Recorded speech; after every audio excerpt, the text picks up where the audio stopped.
Okay, good morning. Let me see. It looks like only Moshe on at the moment.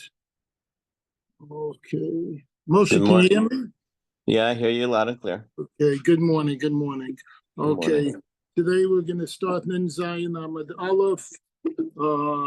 We thank Hashem for that we can learn.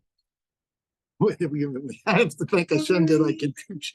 Hopefully, and we're learning in the schus of the neshamas of the Druin's mom, Zahava Golda Bas Baruch Binyamin. Is that right? Yeah.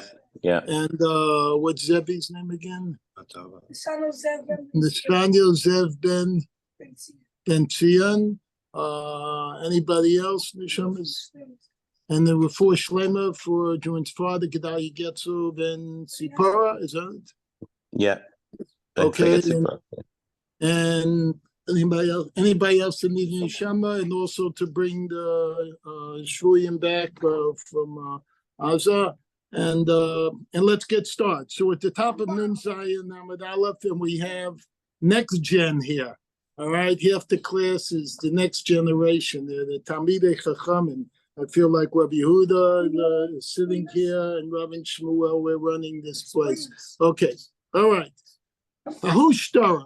All right. Remember, we finished yesterday with the story of the three brothers. So the three brothers were giving Adus on a chazaka claim of someone being in the field for 3 years. All right. So normally brothers can't give Adus. All right. But each brother was giving on a different year of the 3 years. And the second person came as the second aid, who knew that the person living there was there for 3 years. So each year had 2 Eidim, and therefore altogether, even though there were 3 brothers, since they were doing separate years, the Eidus was okay. It was 2 Eidim Yakum Davar. So now we're going to have variation of the case. Ahushtara. There was a certain document. All right, let's say the document said that Shmuel owed Reuven, $500. To have a chasime alei trade, and there were 2 witnesses who signed the document. Wonderful. And now one of the people wants to make claim. Either Reuven wants his money back, or Shmuel wants to say he paid, whatever it is. All right, we have a problem though. The lender wished to the lender wished to certify the document by having the witnesses who signed it verify the signatures. All right. So I guess in this case, it's the lender wants his money back, all right, and wants to prove, hey, well, it could go either way as far as I see. You want to prove that it's a valid document. Shchiv chad minei, but we have a problem. One of the guys can't show up. All right, why? He was nifta. He's not around anymore. All right, those people can't go and show up and say that was my signature, obviously. But one of the signatures, the guy's still alive, so he can show up and say, yeah, I signed this document. The other signature, we said the guy can't show up, but what if we have somebody who could certify that he showed up? You really need 2 people, remember, just like the previous case. So someone comes from the marketplace, says, yeah, I was there at the time, and I saw him sign this document. So I'm attesting that this was a true loan. And who's the second guy? The brother of the first signee. So it sounds a little bit similar to the previous case with 3 brothers. So l'chara, at first you say, this should be okay. It's separate brothers, and the second brother has a second person with him, just like in the previous case, where we said for each of the years, a brother had somebody else, and Apishnei Eidim, Yakum Davar, and there were 2 Eidim. So we've got 2 Eidim here in a way, and it should be fine. There's a problem, he says. So, Lasuri Achsime Yidei Didach. All right, so again, there was one brother still alive. He was the original signee, says, I did sign it. The second brother who shows up says, you know what, I was there too. I'm going to test to it along with Plony from the marketplace. All right. And the 2 of us will attest that it was signed by this person who's not around anymore. Okay, so Ravina Lamema. So Ravina thought to say, Haino Masnisin, this sounds like our first Mishnah, Shloshachem Yechad Mitztereth, where we just learned in the bottom of the previous page, 3 brothers and one would join them, and we said it was okay to establish a chazaka. All right? Now, Amalei Ravashi answers to Ravina, me, dummy. He's not saying, are you a dummy? He's saying, are these really analogous? Are these really the same cases? No, they're not. Hassam, they're in the Mishnah's case, no lo nafik nachi, rive de mamana puma dache. 3/4 of money is not exacted through the testimony of the brothers. All right? What's he talking about? In the original case, where you had 3 brothers and then one person adjoining each one, 2 at a time for each of the 3 years were 2 Adim saying that, yes, this was okay. But at no time in any 1 year did one brother make more than a 50% claim. All right? Because they were all for separate years. In this case, the brothers, they are related. So one's making a 50% claim, because what are they claiming? They're claiming that, yes, we saw the shtar was done, we signed it, or this guy's witnessing that, saying that, yeah, I saw there were witnesses at the time it was done. All right, so they're attesting to the money that was involved in the case. Well, api shnaim edim yakum davar. The 2 brothers now are related. So if one is attesting to 50%, because that's the most he can do, he's 1 aid, and the other, who's a half aid, is attesting to half of the other 50%, all right? So together, the 2 brothers are attesting to 3/4 of the money. So if it's $1,000, they're attesting to $750. You can't do that, because the brothers here are considered as the same person, all right? It's different from the first case we learned previously. And the 2 brothers cannot combine to greater than 50%. All right, so that's why here it's not going to work.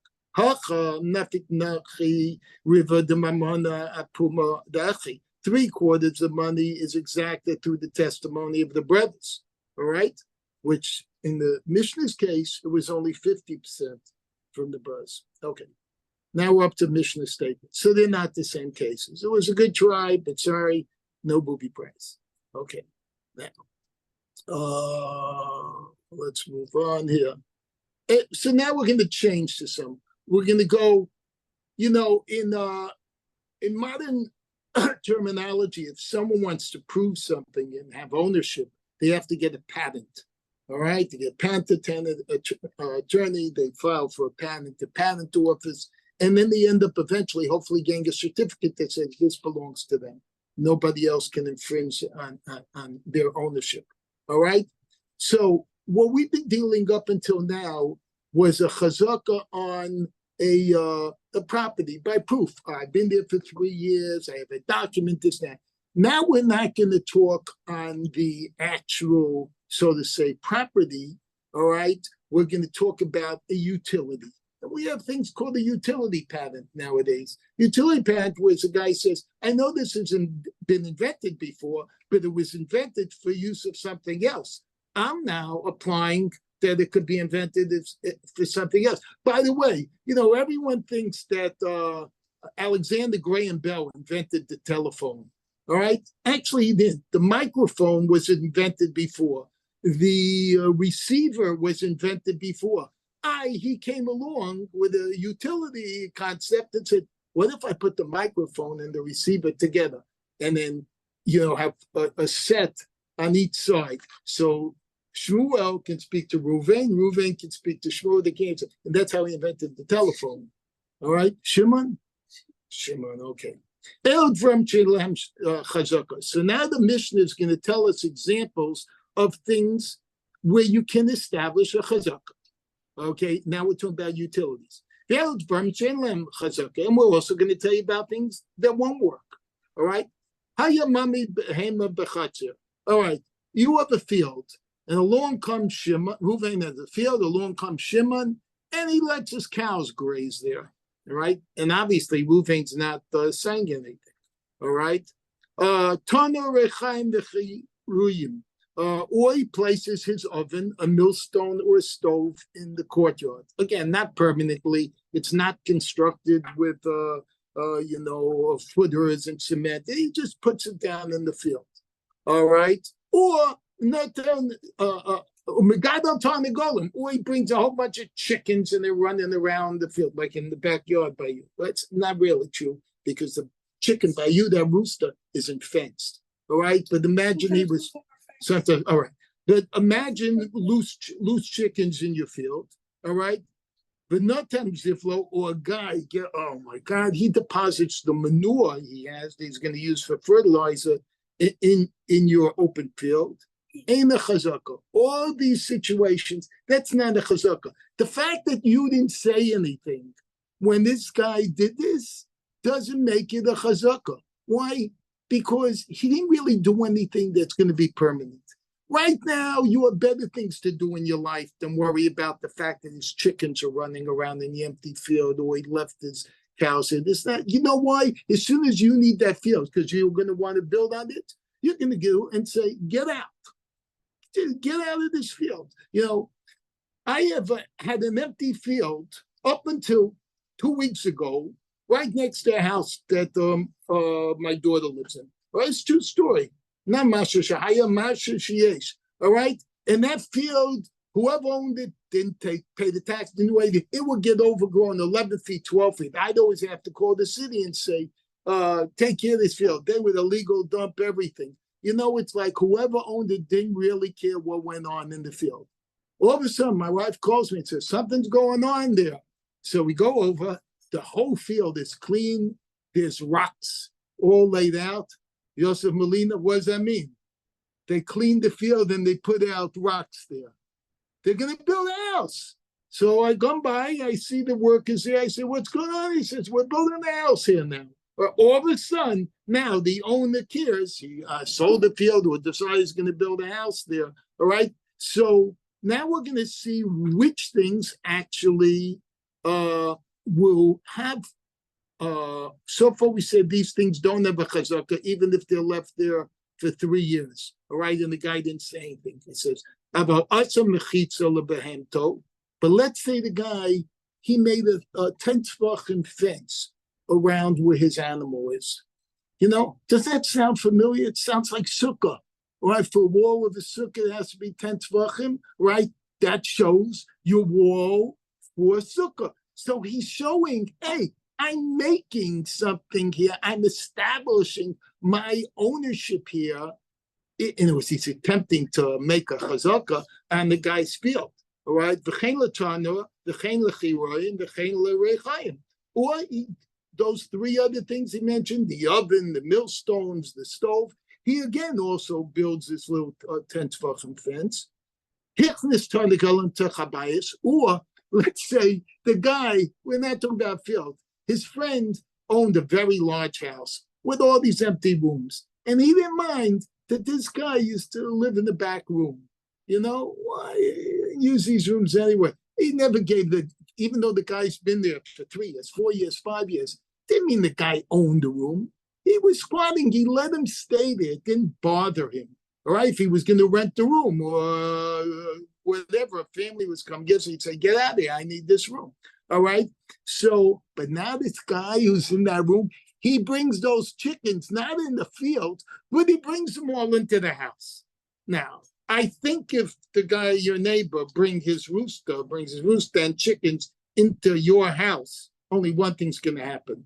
Your father, the shechet, is going to shech those chickens. All right? That guy is no way going to get a chazaka that all of a sudden that room is his. All right?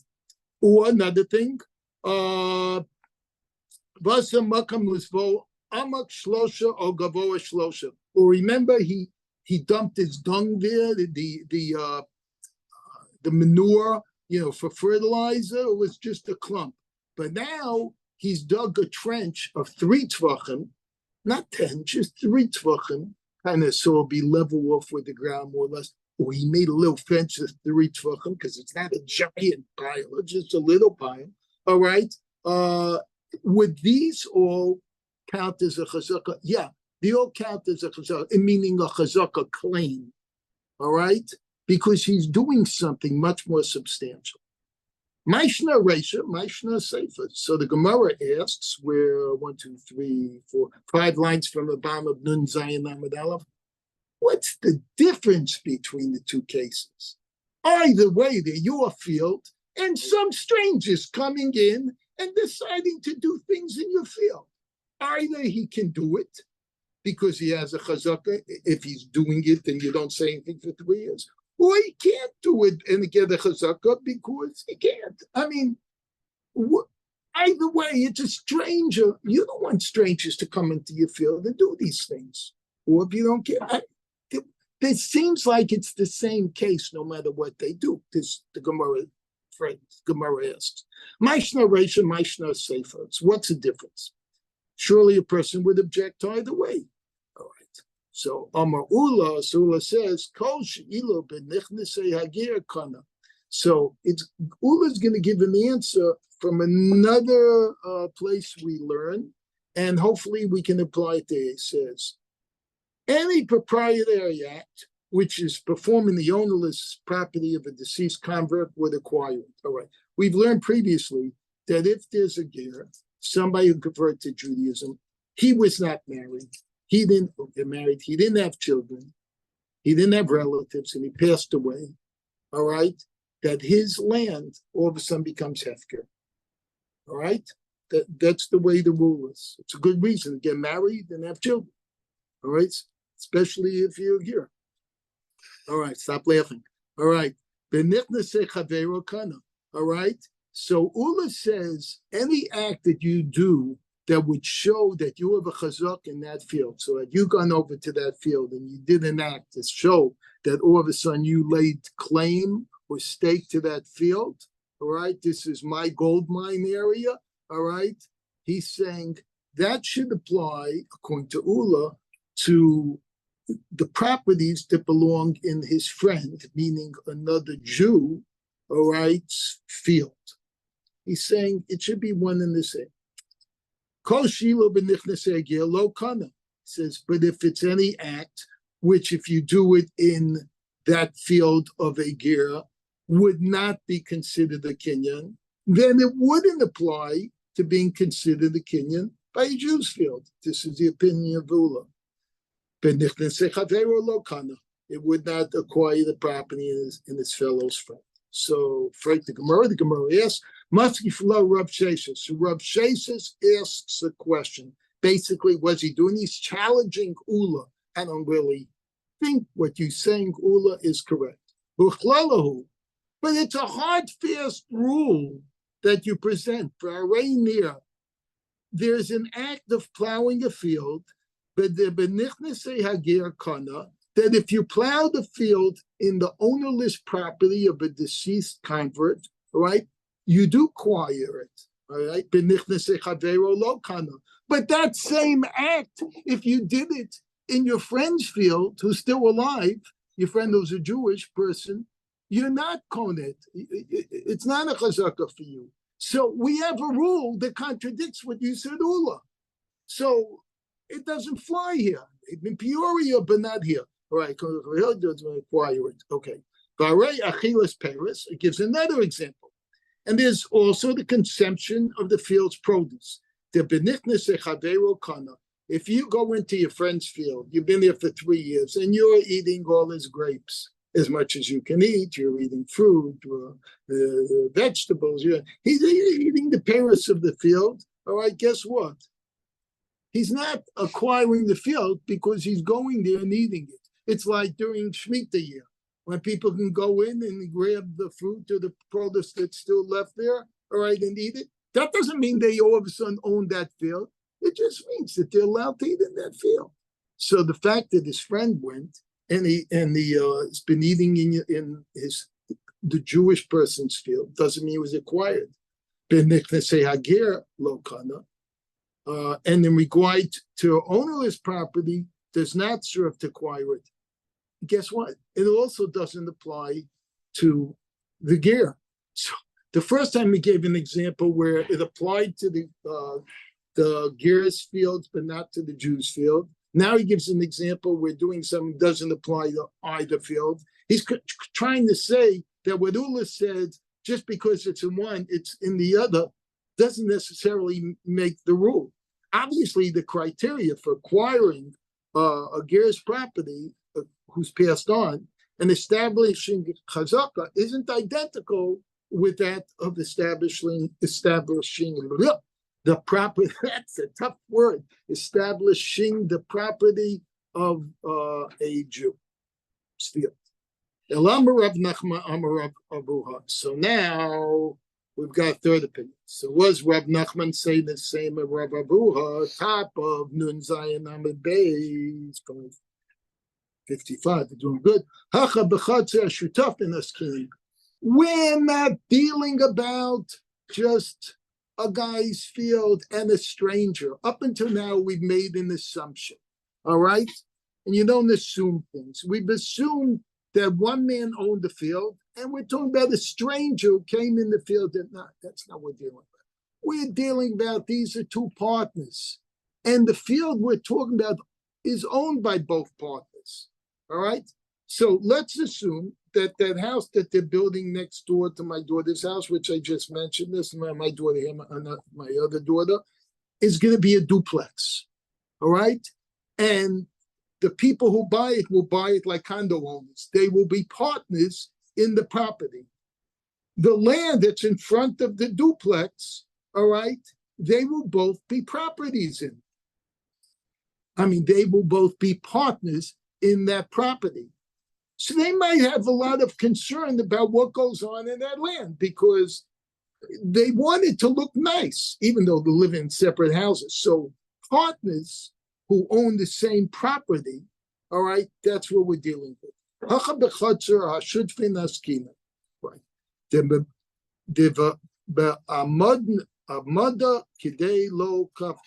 In the first part of the Mishnah, that rules that no chazak is established because the residents do not object just because the guy places an item there. But they would object to construction of, we said, the fences, etc., etc.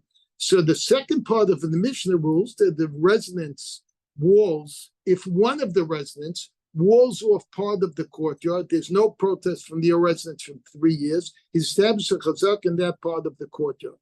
So he's saying now, let's take this field. They both, in other words, the front yard, they both own it. Somebody goes, he leaves his bicycle out there. His kids leaves his bicycle. He leaves his trailer, right? What's it called? When you live in the travel trailer, RV out there. He leaves his wife's butcher block. He leaves stuff there. The other neighbor doesn't care because at the moment he doesn't need anything, so he's not protesting. But what if the guy, his partner, parks his IV in the front yard and then puts a fence around the RV? Right? Let's think about that. Is he going to complain? Is it true that the other residents don't object when merely he places an item in the courtyard? But we learned the Mishnah, okay, so now we're bringing another case. All right, we're kind of adding a little bit more here. Not just going to try and make more definition. Maybe they won't complain for just something being in the yard. Maybe they only complain if they make a fence. Maybe they wouldn't even complain if they make a fence. But what if the shutafim, the partners, actually did a neder, they took an oath that not on joint property, joint tenants in their entirety, or whatever it's called, the common area of the condo, all right, that no one can take any advantage of that out of respect for everyone else. So you can't leave your bicycles there. You can't leave your strollers there. All right. Everyone has to treat them with equal respect. Hashutfin shenadru hana zemizeh, partners who have vowed not to derive benefit from one and the other because they both own their property. Asur likanes lechatzir. They can't even go into that chatzir. They're saying if you have two guys who are partners that are so meticulous, they're so careful that they make a neder that they won't benefit either one from that joint area, they can't even walk in there. They have to go in their side entrances to their house. This would not be forbidden if people would generally not object to a co-owner standing in the property without permission. So normally, people wouldn't object to just, being outside there. We see, therefore, from the mission that people do object, certainly, then they object to a co-owner's unauthorized placement of the items in the common courtyard. So we're starting, it's a question mark. Are we saying, therefore, that if it's unauthorized and you're putting it there, that's not allowed? We kind of have two different cases here. We have the general courtyard of people, and then we have shutfim that actually did a neder and said, I'm not going to touch it. It's not going to be mine at all. There's got to be a little bit of a difference between the two. One is kind of more strict than the other. Excuse me, Rennie, Yeah. can I ask a question? Sure. It seems to me that if two partners were so careful as to make a neder, you just split up the partnership. Does it say something? Because you're already doing something. Does it say what this neder is? Is it something that the neder is that they won't take advantage of the common ground. In other words, they recognize that you own this or you own this, or let's just say it's a lot that they both own as partners. There's no duplex there, all right? And they say, but you know what? I'm not going to take advantage of that lot. I'm not going to, when I have a party, go park all the cars from my party on that lot. And they respect each other's neder so greatly that they never touch the property. Maybe they paid for a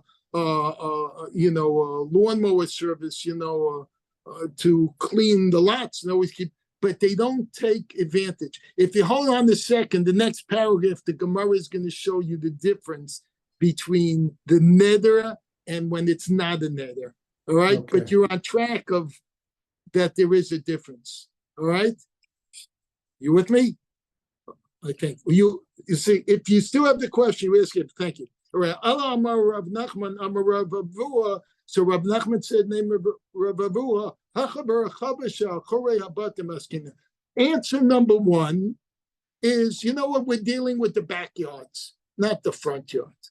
And people really don't care what the neighbors and everyone else dump in their backyard, because it's not going to mess up the curb appeal of the house. That's answer number one. All right. They don't object when people leave stuff in the backyard. But they still would object if people made a partition in the backyard around this stuff, because that's giving the impression that they're kind of acquiring that property, and it is joint property, it's common property. But listen, this is the answer, and this basically should answer Naftali's question. Rav Papa, Naftali, I think you need to, no, you don't have to close anything. I just see you because you were asking a question. Rav Papa says, both mishnahs are referring to a jointly owned courtyard. The cup day, the ika the low cup day. And in fact, there are some people who object to co-residents placing stuff there, while some other people don't object. This is common. Again, if you live in a condo, some people care, some people don't. You have the condo commandos who care about everything. You have the other people who don't care about anything. All right? Gabi Mamona, with regard to monetary matters, which is what we're talking about in the Mishnah here, it's a simple question of property rights. L'kula, we must assume that the lien possibility, that the owners are not the type to object to their fellow's placement of items in the courtyard, sans without making offense. Therefore, chazaka cannot be established to those activities. Gabi Surah, but when we're dealing with prohibitory matters, meaning, here's the answer, When they made the neder, which is much more serious, we assume lechumra. We assume the stringent possibility that the owners are the type to object to their fellows residents standing in the courtyard.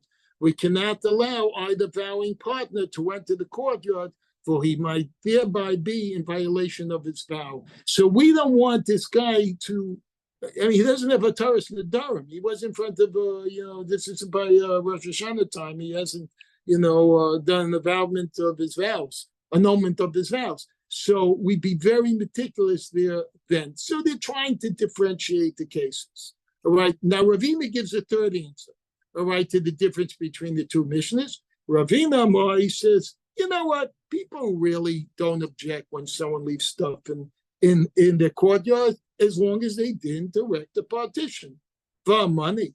And whose opinion is reflecting this Mishnah concerning the Nedarim, all right, which forbids the vowing partners from entering the courtyard? Listen to this one. This is Rabbi Eliezer, all right? The Tanya, because we learn in the Brisa taught Rabbi Eliezer, Rabbi Eliezer says, Afilu vitor asa b'muda hana'a. All right. In the cases where somebody says, a guy, he always shops by South Florida kosher, and he says, I always want to pay for my bills. I know Yitzi's a very generous guy, and I don't want to go accept something for nothing. Under no case. In other words, he's menader. He's so careful. Yitzi's such a nice guy. You know what? You buy a bunch of things, candies, and say, you know what, maybe they'll throw some extra stuff in there. It's like a tip. You know what? You bought a pound of candy, so here's a pound, a little bit more than a pound. It's not you. They slice the meat, whatever. This is not unusual in stores where the owner throws a little bit extra, not to make sure he's not giving less. All right, and it's interesting. When my wife sends her products out from her art and crafts business, and she has to put the weight on the box for FedEx, she'll always put a little bit more on the weight instead of a little bit less. So if it weighs, under 4 pounds, she'll say it's 4 pounds. She doesn't want to mess. Then when FedEx weighs it, in the event she was wrong and went over it, they'll kind of find it. So this is the opposite here. Here the person was menader, he made an oath. I don't want to accept anything, even 3 extra peanuts. All right? So since Rabbi Eliezer forbids to avow even gratuities, we're going to call these gratuities, tips, they're conferred as a matter of course. It's usually done. He surely forbids either vowing partner to traverse their jointly owned courtyard, though it is a benefit that one resident confers on the other as a matter of course. So we gave, let's not lose more time. They gave 3 different answers how you can look at this when people want to make a difference. But you get the general idea. I'm Rav Yechon Mishum Rabbi Bana'a. All right. I like this name, Bana'a, because I accidentally keep on saying banana, but it's Bana'a. It's an interesting name. All right. So, and we're going to learn a lot of stuff from him. So, what does he say? In regard to all disruptive activities, residents can prevent each other from performing them in the jointly owned courtyard. So, he's going to now give an exception to where even though a resident or shutaf or an owner, condo owner, can say to the other condo owners, guess what? In this common area, in the front lawn, in those days, I guess they all lived like in the U-shaped buildings. It almost sounds like a bungalow colony, and you've got the lawn in the front. Forget about the backyards, that's the lawn in the front. That anyone can reject, but they can't reject if one of the women are doing their laundry out there. This is a real chiddush. All right, listen why. He says, Shane Darkin Shabbadas Yisrael, this buzzes our kvisa. Because where did the women in those days go do their laundry? They didn't have a laundromat. They didn't have a wash and dry in their house. They went down to the riverside. All right, they'd stand there by the rocks. they take their long dresses, they tie a little, pull up a little bit, tie a knot, and they'd stand there in the water, washing the clothes and then scrubbing it on the rocks, and then they hang it out to dry. Well, picture for a moment, but don't really picture, all right? But understand at least that when they did that, those women would have to pull up their dresses. Depending on the minhag, it would go above their ankles, certainly, most probably went above their knees, and it was not sneastic. We don't want to set up a situation for Jewish women to be non-sneastic. Therefore, we automatically say, you know what? The Jewish women can wash laundry in the courtyard. So they'll put out a bin there, they'll fill it with water, they won't have to be standing in water, they won't have to lift their dress, they can maintain their sneers. And you know what? Tough noogies on you if you don't like it as a condo commando. You can't tell the Jewish women in this courtyard to stop doing their laundry. This was the beginning of women's rights. Hillel says this was the beginning of women's rights. I got to tell you something. The beginning of women's rights started with Chava, all right? The first woman, all right? Okay. That's a man of Maris Bara. Okay. Oh, okay. So that's first thing. The Gemara cites a related exposition. The Gemara is going to mention something related to this. The guy who averts looking at the women, all right? Rav Chia Barava said, one who doesn't gaze at the women when they're doing washing their laundry. Now, he's not talking about in the courtyard here. He's talking about in women in general who are down by the riverside. Down by the riverside, okay, they're washing the clothes, all right? And he's walking by. What?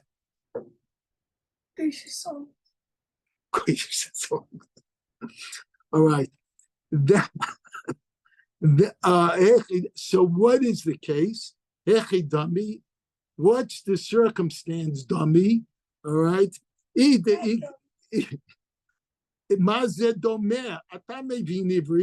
All right. What is the circumstance? If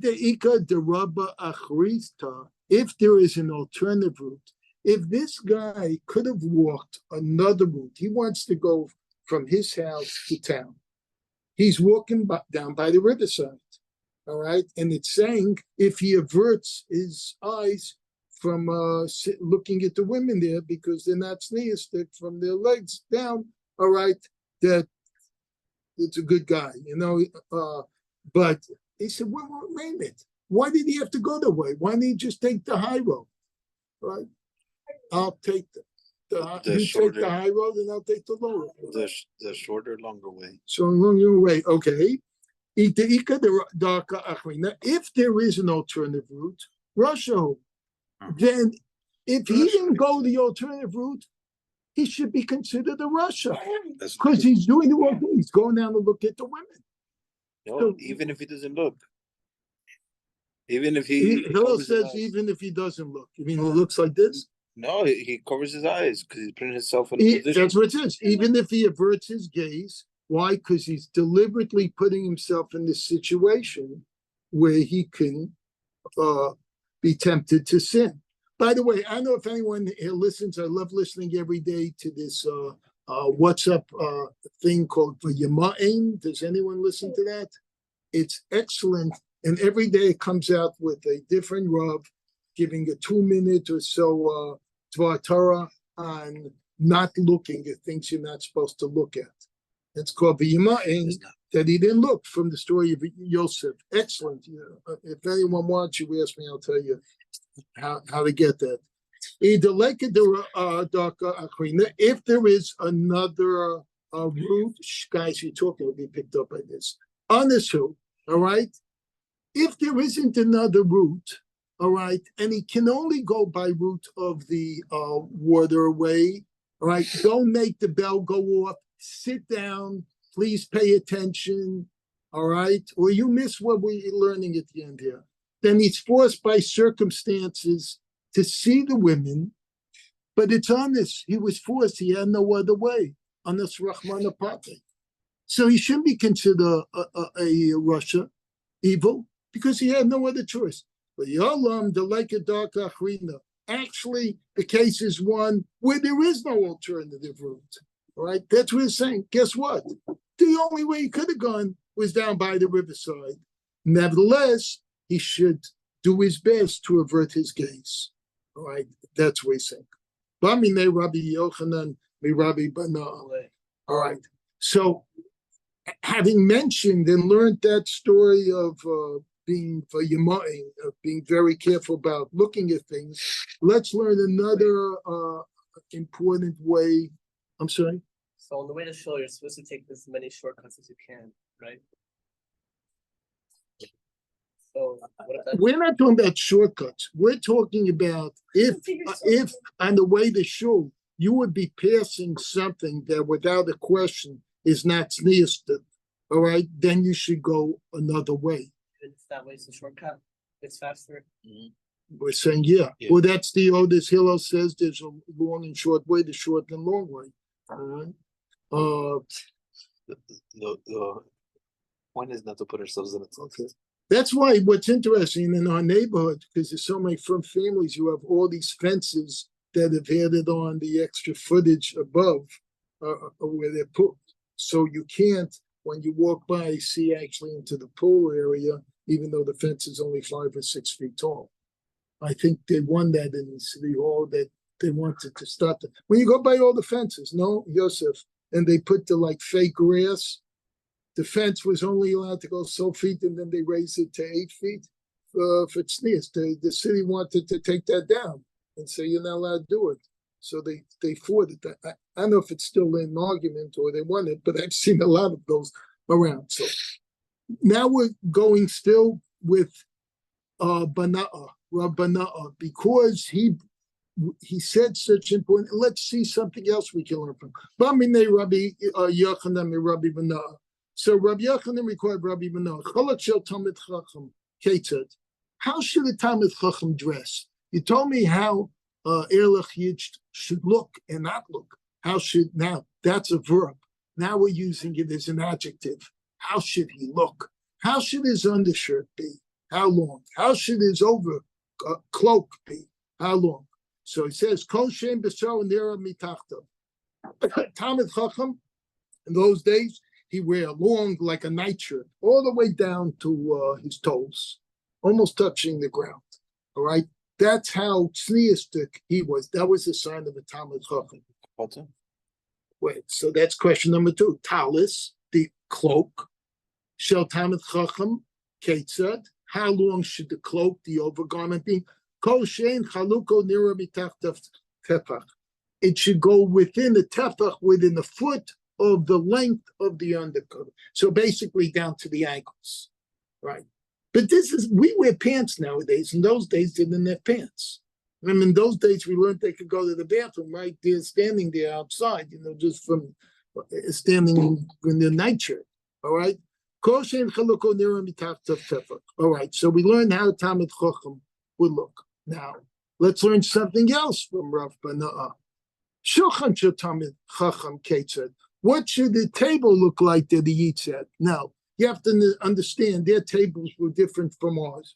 Imagine an outside cafe where 2 people typically sit down, all right, 4 at the most. It's a small table, whether it's round or square, all right, small table. How would he put his tablecloth on when he would eat? And they would use the tablecloth also to wipe their hands and wipe their mouths. Yep, it wasn't just for covering the table to put the food on. They also used it as tablecloths. As a tablecloth, not tablecloth, as what do you call it? Napkins. Thank you. Or as they say in England, diapers. Isn't a diaper, they use that for a napkin in England? Or maybe they use napkins for diapers, or diapers for napkins, whatever. Anyway, whatever. Anyway, they use that only one thing. They'd have a tablecloth and they'd use it to wipe their mouth and hands. So listen, how is it said? Shnei shlishe gedil. 2/3 of the table was covered with the cloth. ushlish galoi, and 1/3 of the table was left uncovered.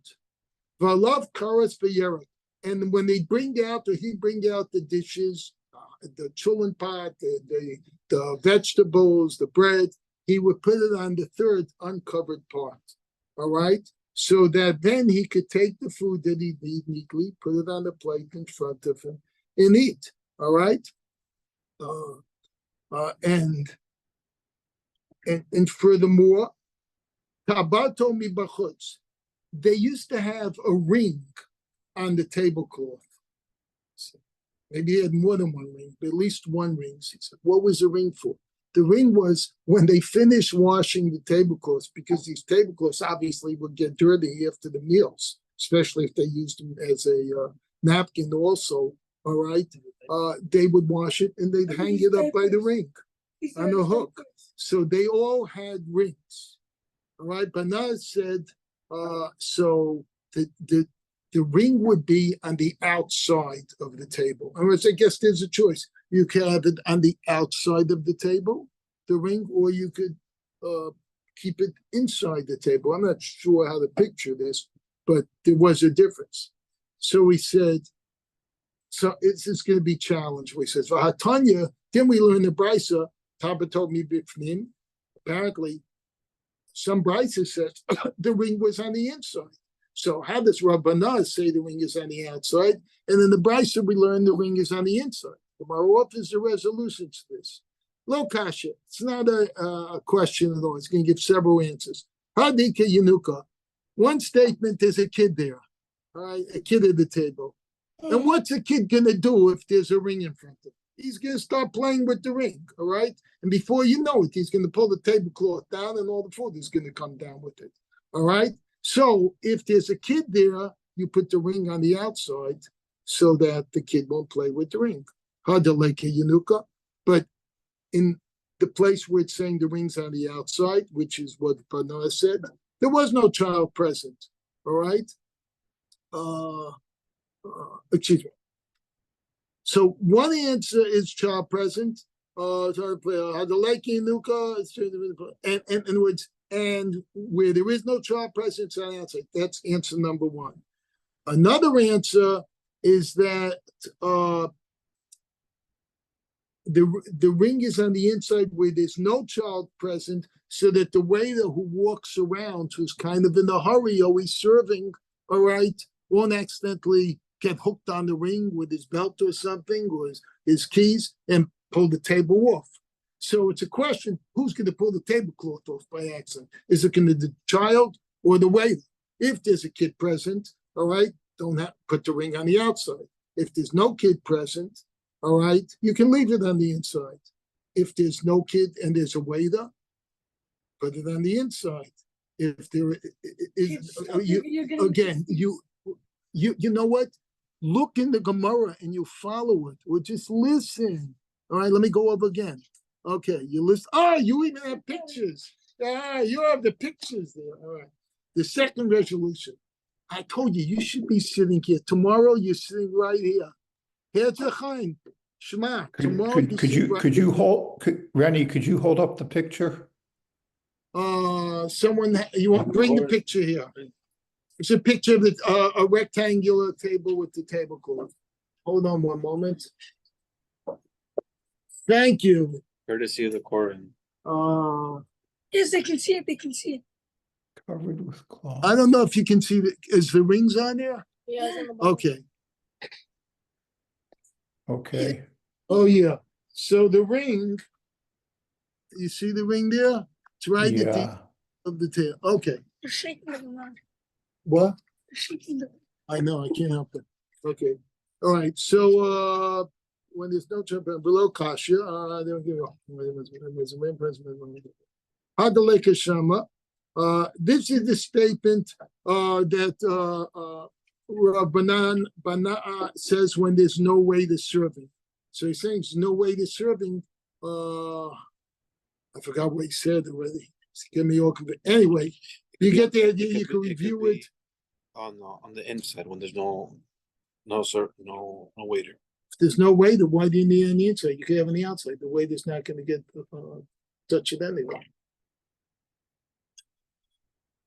Okay, wonderful. The third resolution, anyway, you can always review it.